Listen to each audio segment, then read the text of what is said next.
दोस्तों नमस्कार। आपके अपने YouTube चैनल बातें साहित्य की पर आप सभी का एक बार पुनः हार्दिक स्वागत।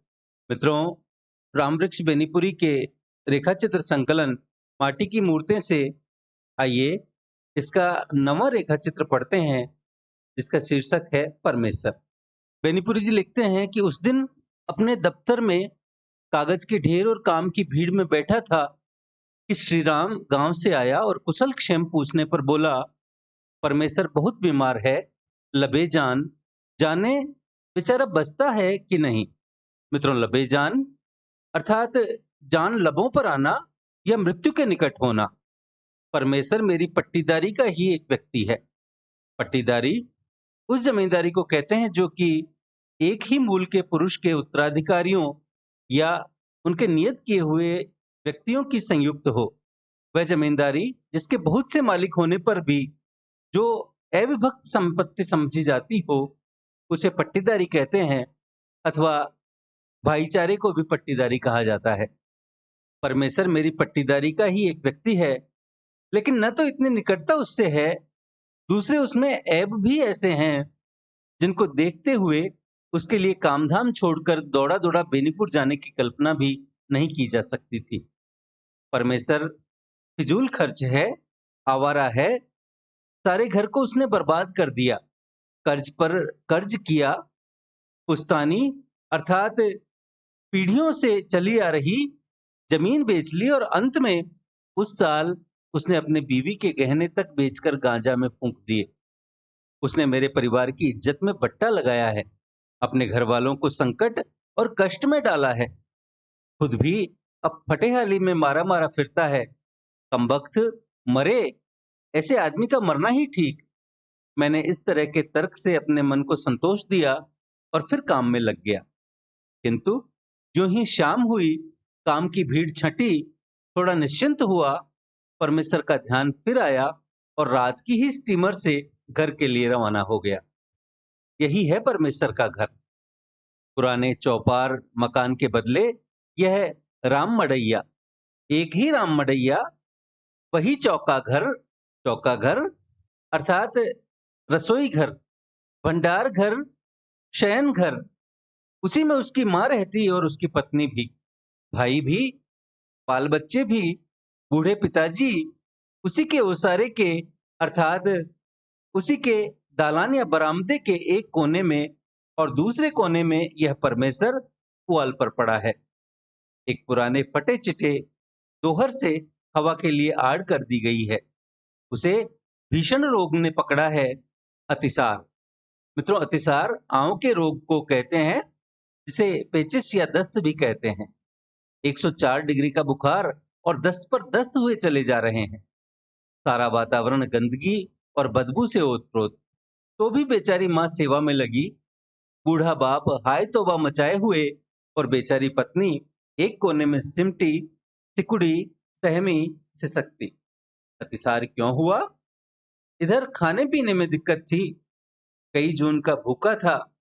एक सज्जन शकरकंद खोद रहे थे। उनके पास हंसते हुए गया और हंसी हंसी में कच्चे शकरकंद पेट भर ठूंस लिया। शकरकंद पचे नहीं, दस्त खुल गए, बुखार दौड़ आया। वह अर्धचेतन पड़ा है। कभी कभी मुश्किल से आंखें खुलती हैं, आंखें जो बिल्कुल धंसकर कोटर अर्थात पेड़ के तने का खोखला भाग, जिसमें प्राय पक्षी और सांप आदि रहते हैं, उसे कोटर कहते हैं। बेनीपुरी जी कहते हैं कि आंखें जो बिल्कुल धंसकर कोटर नहीं, गहवर में चली गई हैं। गहवर अत्यधिक गहरा और अंधेरा स्थान कहलाता है। तंबीह अर्थात नसीहत या शिक्षा देने का या चेतावनी देने का वक्त नहीं था। निकट के आयुर्वेदीय अस्पताल के वैद्य जी को बुलवाया। उन्होंने देखा, दवा दी, किंतु धीरे से मुझे कहते गए, लक्षण अच्छे नहीं हैं, रात निभ जाए तो कोई आशा की जाए। वह रात नहीं निभी।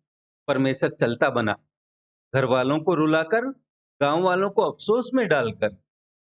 गांव वालों को सिर्फ उसी दिन अफसोस नहीं हुआ, जब जब होली, दशहरा, दिवाली, छठ या कार्तिक पूर्णिमा आती है, परमेश्वर के लिए उसासे ली जाती है। उसासे लेना अर्थात ऊपर की ओर खींची गई गहरी सांस, या उच्छ्वास। निस्संदेह परमेश्वर आवारा था, किंतु उसकी आवारागर्दी एक ऐसी आग थी जो खुद को ही जलाती है, खुद को जलाती है, लेकिन दूसरे को रोशनी और गर्मी ही देती है।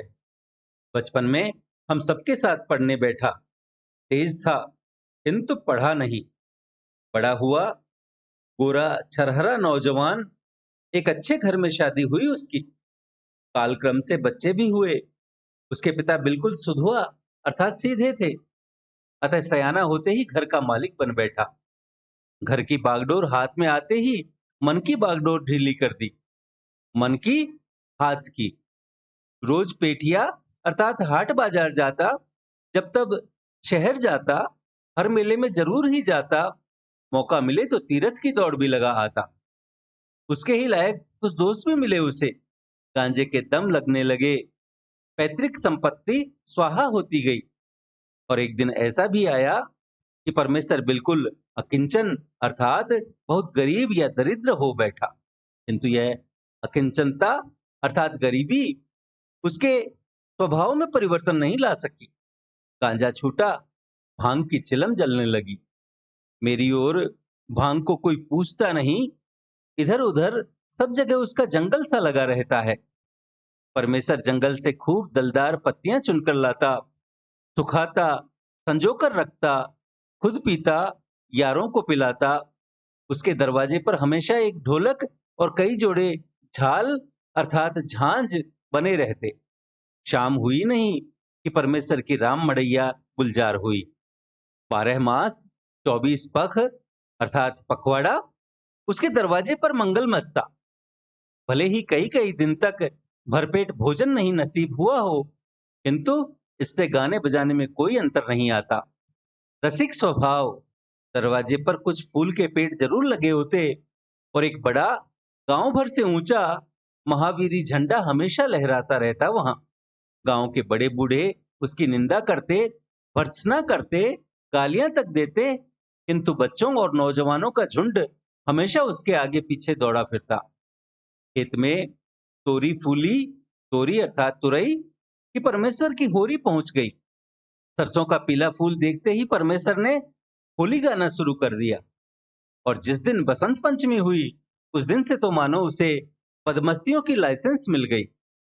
पेट काट काट कर पैसे बचाकर रखता इन दिनों के लिए।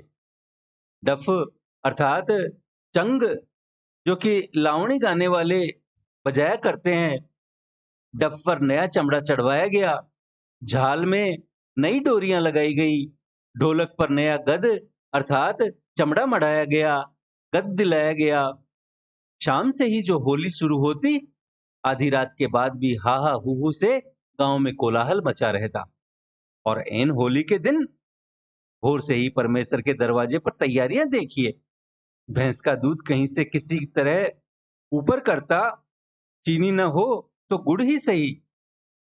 बड़ी सिल पर भांग की पत्तियां लोने के लोने पीसता, पिसवाता, उन्हें पानी, दूध और गुड़ में मिलाता, खुद छक छक कर पीता, यारों को पिलाता, फिर उन्हें लेकर गांव में निकलता। चाहे गुरुजन हो या छोटे बच्चे, जो उसके सामने आए उन पर कीचड़ पड़ी। कोई नाराज हो या गालियां दे, परमेश्वर को क्या परवाह। होली के दिन की गालियां तो आशीर्वाद होती है ना। गांव भर को भतभूत कर वह सरेह में निकलता। भतभूत कर अर्थात सान कर, सरेह अर्थात रास्ते में निकलता। जो पथिक उस दिन मेरे गांव की सीमा से निकले, उनकी तो दुर्गत ही समझिए। कीचड़, गोबर, पानी, बस सिर से पैर तक उन्हें नहलाया गया। इस कीचड़ उछाल में अजब धमा चौकड़ी मस्ती। कोई इधर भागा जा रहा, कोई उधर दौड़ रहा, ललकारें दी जा रही, हंसी के फव्वारे छूट रहे। इस तरह दोपहरिया आई, तब सब पोखरे में पहुंचे। वहां खूब उबक चुबक हुई। मित्रों, उबक छुबक अर्थात गोता लगाने और गोता देने की जल क्रीड़ाएं। तब घर भोजन करके परमेश्वर की होली मंडली तैयार हो गई। परमेश्वर अपने हाथ में डफ लेता, नशे के मारे आंखें लाल बनी हुई और अबीर से उसके चेहरे और शरीर ही की क्या बात, सिर के बाल तक लाल बन रहे। बीच में परमेश्वर का डफ, चारों ओर झाल, करताल, झांझ लिए गाने बजाने वाले, जिन्हें अपार दर्शक घेरे रहते। परमेश्वर क्या सिर्फ डफ ही बजाता? निस्संदेह उसके हाथ ताल पर डफ पीटे जाते, किंतु उसके तो अंग अंग मानो गा बजा रहे। उछलता, कूदता, नाचता, हाहा करता। परमेश्वर केंद्र में ही नहीं था, वह इस साज सज्जा का पूरा केंद्र बिंदु था। गांव के धनी गरीब एक एक के दरवाजे पर गाता बजाता स्वांग भरता। अंत में वह शिव मंदिर जाता और वहां से बड़ी रात बीते चैत गाते लौटता। परमेश्वर के बाद भी मेरे गांव में होली होती है, किंतु वैसा रंग कहां जम पाता। यूं ही दशहरे की 10 रात में जब वह गांव में कोलाहल मचाए रहता, मेरे गांव में इन 10 रात में ओझा लोगों द्वारा भूत खिलाने का रिवाज था। मित्रों, रिवाज अर्थात रिवाज या प्रथा और ओझा पारंपरिक समाजों में ऐसे व्यक्ति को कहा जाता है जिसके बारे में यह विश्वास हो कि उसमें प्रत्यक्ष दुनिया से बाहर किसी रूहानी दुनिया, आत्माओं, देवी देवताओं या ऐसे अन्य गैर सांसारिक तत्वों से संपर्क रखने या उनकी शक्तियों से लाभ उठाने की क्षमता है।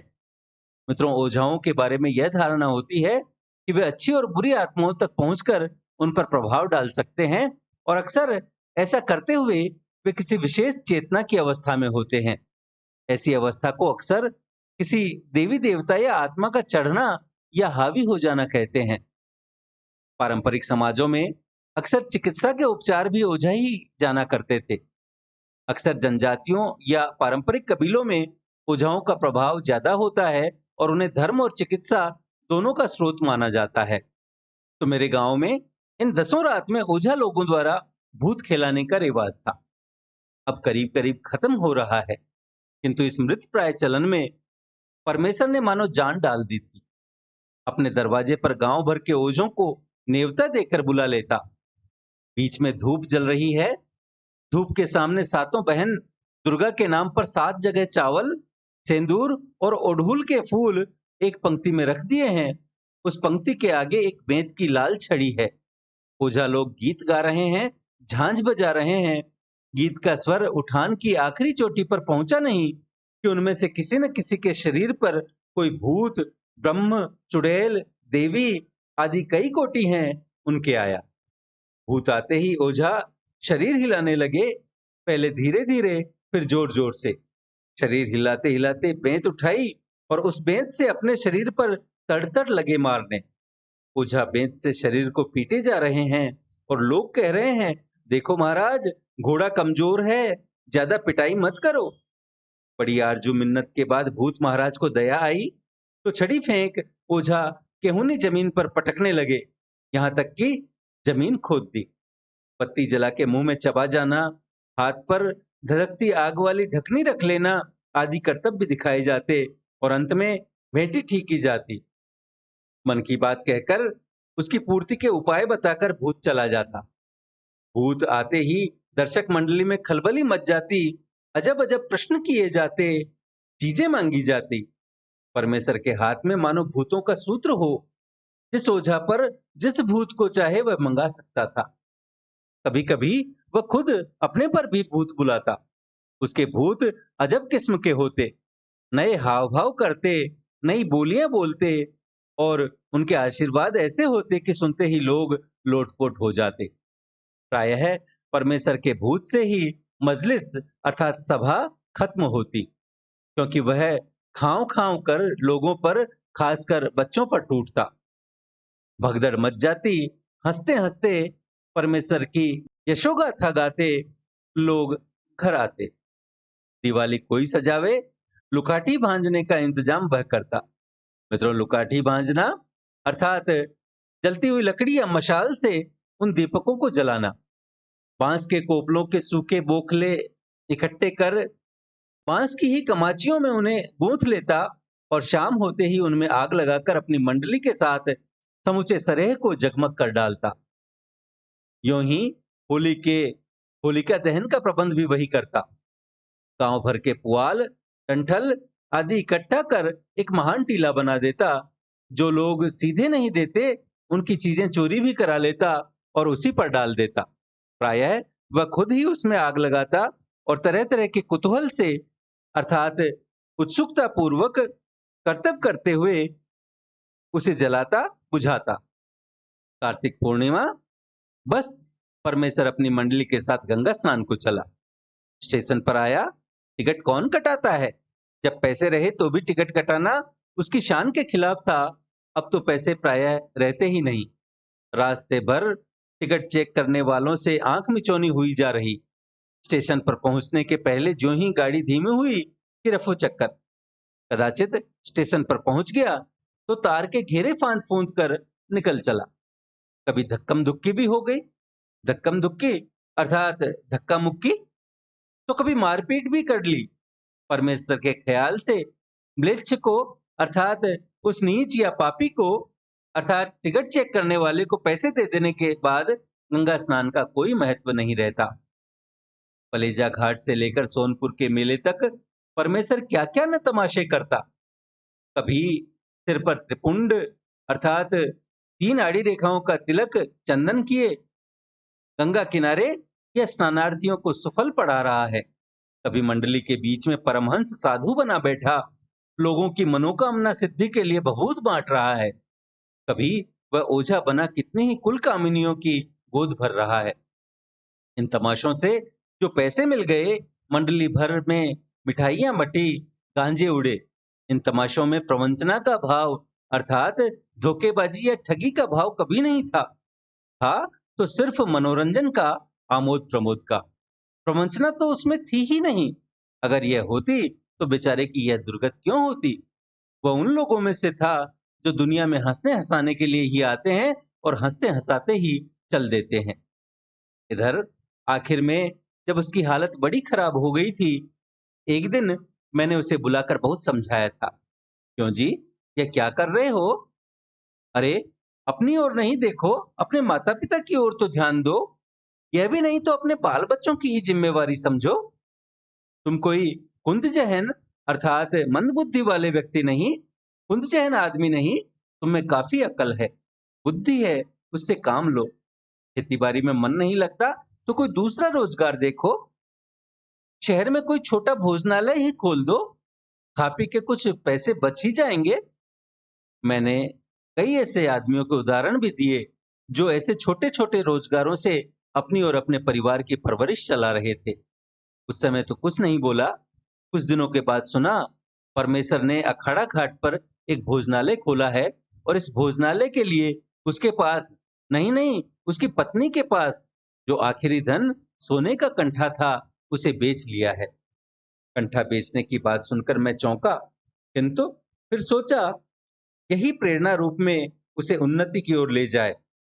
ऐसे उदाहरण भी मिलते हैं, किंतु मेरी यह धारणा गलत निकली।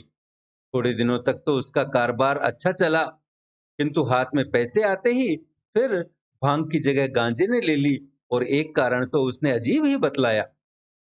चाचा साहब, खिलाना तो बड़ा अच्छा लगता है, किंतु खिलाने पिलाने के बाद कटाह की तरह, कटाह अर्थात भैंस का पड़वा या पाडा जिसके सींग निकल रहे हों, पाडे की तरह या कटाह की तरह पैसे के लिए पीछे पड़ जाना, यह तो बड़ा कठिन काम है। इसमें शक नहीं कि कुछ पैसे मैंने गांजे में फूके, किंतु मेरे ज्यादा पैसे तो खाने वालों के जिम्मे रह गए। अच्छा, क्या हुआ? उस जन्म में वे ताड़ के पेड़ होंगे और मैं पीपल बनकर उनकी छाती पर पैदा होऊंगा। खूब वसूल करूंगा उनसे। कैसा चाचा जी? वह हंस रहा था, खिलखिल खल-खल। चाचा जी गुस्से में बोले, और उस बेचारी का कंठा भी तुमने बर्बाद कर दिया? कंठा? कंठा क्या होगा? अब तो आप ही कहते हैं सब लोग बराबर होंगे ना, सबके कंठे होंगे। तो क्या आप लोग उसके लिए नहीं बनवा देंगे? और आप लोगों का राज न भी हो तो यह करिया मुसहर की जोरू कौन कंठा पहनती है? चाचा जी, सुख मिलता है या तो तकदीर से या मेहनत से। मेहनत मुझसे बनती नहीं, तकदीर अच्छी नहीं है। फिर भांग पीकर हा ही करना और इसी हंसी खुशी में जिंदगी गुजार देना, बस यही मुझसे होगा। मेरे लिए चिंता मत कीजिए। मैं गुस्से में चूर उसे कुछ कहने ही जा रहा था कि वह धीरे से उठा और हंसता हुआ, मालिक है सिया राम सोच मन काहे करे, गाता चलता बना। मानो मेरी बुद्धिमानी पर व्यंग्य कसता। मित्रों, प्रस्तुत रेखा चित्र में बेनीपुरी जी ने परमेश्वर का शब्द चित्र हमारे समक्ष प्रस्तुत किया है। परमेश्वर आज अतिसार से पीड़ित है, मृत्युशैया के अंतिम दिन है। इस बात का समाचार बेनीपुरी जी को किसी मित्र द्वारा लगता है। रामवृक्ष बेनीपुरी न चाहकर भी मिलने की उत्सुकता से परमेश्वर से मिलने अपने गांव बेनीपुर जाते हैं। बचपन और युवावस्था की स्मृतियां ताजा हो उठती हैं। परमेश्वर का आवारापन, गांजे और अफीम की लत, होली, दशहरा, दिवाली और छठ पर परमेश्वर द्वारा होने वाले रंगारंग करतब लेखक को याद आने लगते हैं। अपनी मित्र मंडली और आवारागर्दी में अपने परिवार के धन को स्वाहा करने वाला परमेश्वर आज इस हालत में पहुंच गया है। परंतु परमेश्वर को आज भी मृत्यु का भय नहीं है। वह बेनीपुरी जी से कहता है कि चाचा साहब, इसमें शक नहीं कि कुछ पैसे मैंने गांजे में फूके, किंतु मेरे ज्यादा पैसे तो खाने वालों के जिम्मे रह गए। अच्छा, क्या हुआ? उस जन्म में वे ताड़ के पेड़ होंगे और मैं पीपल बनकर उनकी छाती पर पैदा होऊंगा। खूब वसूल करूंगा उनसे। कैसा चाचा जी? वह हंस रहा था, खिलखिल खलखल।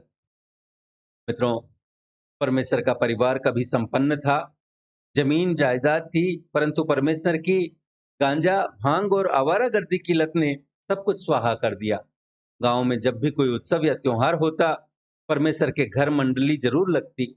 बुजुर्ग लोग परमेश्वर की आलोचना करते, किंतु युवाओं की टोलियां अक्सर उनके साथ होती। परमेश्वर सदा दरियादिली से जिया, अपने साथियों से मिलकर रहा। जितना लगा लगाया, न कोई हिसाब न कोई लेन देन। बाप दादा से मिलने वाली संपत्ति निसंकोच उड़ाता रहा। और एक वक्त ऐसा भी आया जब पत्नी के गहने तक बेचकर जीवन यापन के लिए भोजनालय खोल लिया। परंतु गांजा और भांग की लत फिर लग गई। बचा खुचा धन भी स्वाहा हो गया। पर ऐसी हालत में आकर भी परमेश्वर का नसीब और मेहनत के प्रति अलग ही नजरिया था। बेनीपुरी जी जब उनसे मिलने जाते हैं तो परमेश्वर अपनी जिंदगी की सार्थकता को प्रकट करता हुआ कहता है, चाचा जी, सुख मिलता है या तो तकदीर से या मेहनत से। मेहनत मुझसे बनती नहीं और तकदीर अच्छी है नहीं। फिर भांग पीकर हा हा ही करना और इसी हंसी खुशी में जिंदगी गुजार देना, बस यही मुझसे होगा। मेरे लिए चिंता मत कीजिए। तो मित्रों, यह था रामवृक्ष बेनीपुरी जी का रेखा चित्र परमेश्वर। आशा है आपको हमारा यह प्रयास पसंद आया होगा। वीडियो को लाइक करें, अपने मित्रों के साथ साझा करें। पीडीएफ तथा अन्य सहायता के लिए हमसे टेलीग्राम पर जुड़ें। चैनल को सब्सक्राइब करें और भविष्य के सभी वीडियोज की सूचना अपने तक सबसे पहले पहुंचाने के लिए घंटी वाला बटन दबाएं और देखते रहें बातें साहित्य की। धन्यवाद।